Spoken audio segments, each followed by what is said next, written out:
Olá pessoal, é o Trabalho no Futuro, gravando a partir do Maturifest 2019 aqui da Unibis Cultural. Eu vou conversar agora com o Bruno Assami, que é diretor executivo desse lugar que a gente está, da Unibis Cultural. Bruno, diz um pouco pra gente como é que é ser o diretor de um centro cultural como esse, que tem a representatividade e a importância que hoje tem para São Paulo. Bom, primeiro obrigado, por estar podendo falar, explicar um pouco dessa jornada que foi a idealização da Unibis Cultural. Quando nós idealizamos o projeto, nós pensávamos muito sobre a questão dos desafios do século XXI. Quais eram os grandes desafios que o século XXI poderia ter a partir dessa visão, como que a sociedade poderia compreender e como os setores da economia poderiam compreender e dialogar com essa construção. Então, foi dentro desse escopo maior que nós delineamos 30 áreas de conteúdo. Hoje, praticamente, para sintetizar um pouco, seriam 13 da indústria criativa e 17 da agenda da ODS 2030. Então, com isso, configura, vamos dizer, o arcabouço do pensamento da organização. Em que perspectiva? Porque também ela poderia ser somente uma apresentação de temas de relevância, mas que não tivesse uma perspectiva. Nós pensávamos o seguinte: primeiro, a sociedade maior, o público geral, deveria ter consciência dessas agendas, desses temas de relevância de transformação da nossa sociedade.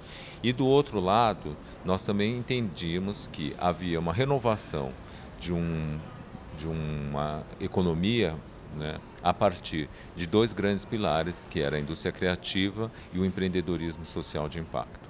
Então, com isso, não só nós entendíamos que a formação da audiência do público geral para a formação desses conhecimentos seriam de relevância, mas fundamentalmente também contribuir para o desenvolvimento do ecossistema que estava nascendo, que era o da indústria criativa e dos empreendedorismos culturais.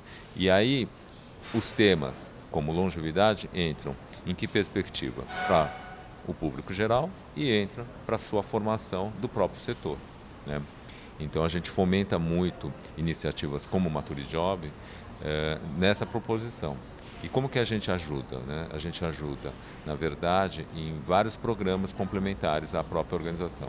Dela para si mesma, então temos aqui uma série de programas de formação dessas organizações, de planejamento dessas organizações, de planos de comunicação, de pitches de investidores, uma série de iniciativas que trabalham com a perspectiva do fortalecimento desse próprio ecossistema.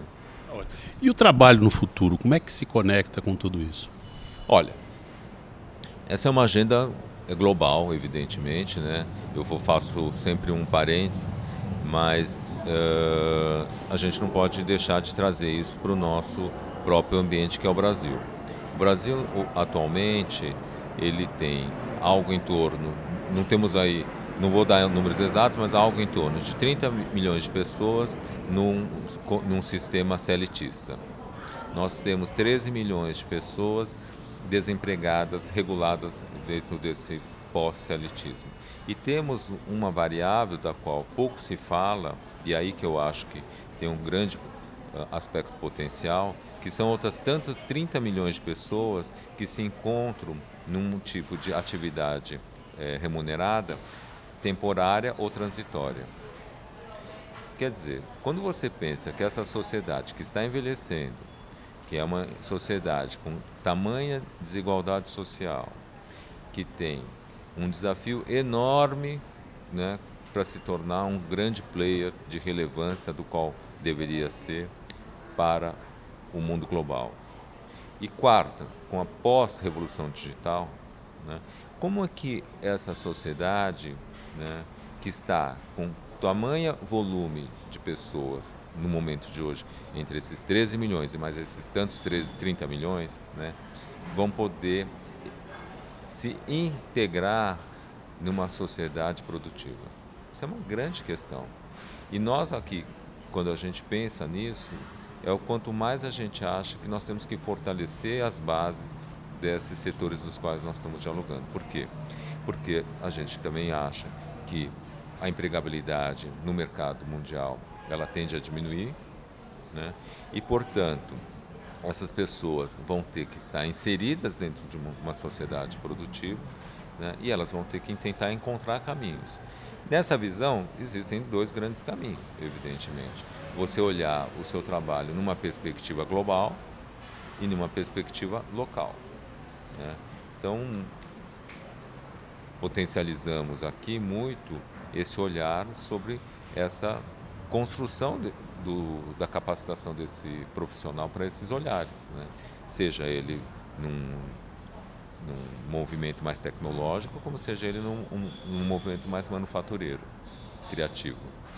Ou seja, de fato vocês oferecem o que para a formação de trabalhadores? Existe algum programa interno que pensa na formação de trabalhadores que para acima de 60 anos, atualmente existe alguma coisa aqui dentro? Aqui dentro existe... São 1.500 organizações aqui dentro atualmente. 1.500. Como a Maturijob, temos mais 1.499 organizações que falam diariamente sobre a relevância da ressignificação, em perspectivas diferentes, evidentemente, sobre a questão da ressignificação do capital-trabalho, né? Ela fala horas para uma criança, quando ela faz, por exemplo, um teatro onde está envolvido a transversalidade até o planejamento financeiro. Sim. Né? Há um idoso, com esse evento, que está falando sobre a ressignificação do trabalho e do papel dele na sociedade.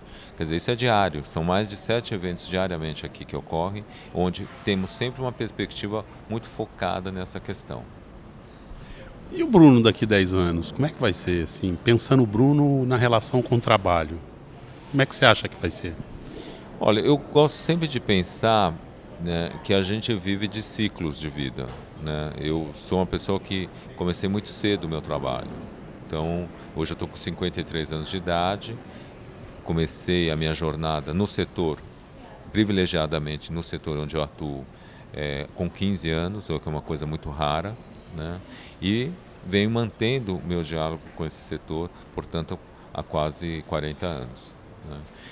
Agora, nem por isso é uma jornada que se faz linear, né? Ela é feita, na verdade, de reinvenções. O que aconteceu com isso, né? Eu acabei me tornando um profissional especializado justamente em idealização de novos modelos de centros culturais, implementando eles, né? E com isso construindo um novo ambiente de participação da sociedade. Então, eu acabei tendo esse privilégio, ao longo desses últimos 20 anos principalmente, tendo esse trabalho. E agora, exatamente, quando você me fala nessa perspectiva dos próximos 10 anos, eu tenho já na minha agenda de trabalho mais 3 novos centros culturais sendo implementados. Então, além desse que eu estou implementando, eu estou idealizando mais 3 e vou implementá-los nos próximos anos. Então, eu penso o seguinte... E de temas distintos, eu acho que isso que é muito importante. Eu não repito modelos, né? Porque não é uma linha de produção. Não é uma linha de produção e não é uma questão autoral. É uma questão sobre a demanda e sobre uma análise de uma série de conjunturas daquele momento, né? Então, esses centros culturais que eu estou agora implementando em outros locais da cidade, em outras partes do Brasil, tem uma relevância naquele contexto daquele momento, né? Bruno, muito obrigado pelo seu tempo dado aqui para nós, para essa conversinha rápida, né? Mas uma conversa muito boa, de fato, muito obrigado. Agradeço de novo para você. E se você gostou dessa conversa, se você gostou do programa, dê um like e compartilhe. Nós da Maturijob te esperamos nos próximos programas. Até lá!